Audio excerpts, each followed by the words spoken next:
So you can kind of roll on the throttle in this thing and it'll just fry the tires, which I'll kind of show you here. So we're just kind of coasting up, and then if we just roll in.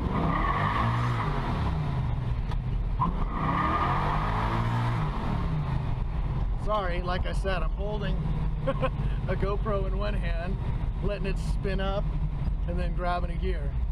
So hopefully you can see the tack in this car, because this thing will go about 8,000 RPM.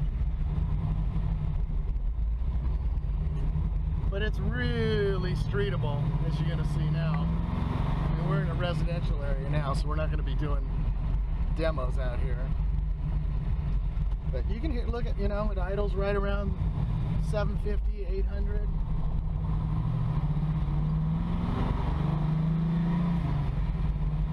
You can drive, it's like a Cadillac, you know, power steering,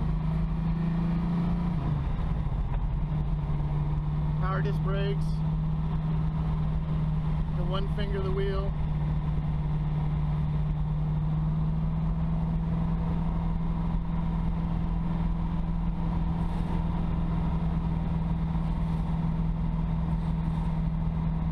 And this engine, you know, it's got 28 and 30 thousandths lash on the intake and the exhaust, and it's just, it sounds so bitchin'. Let me see if I can get to a spot where we can just hear the mechanical of the engine.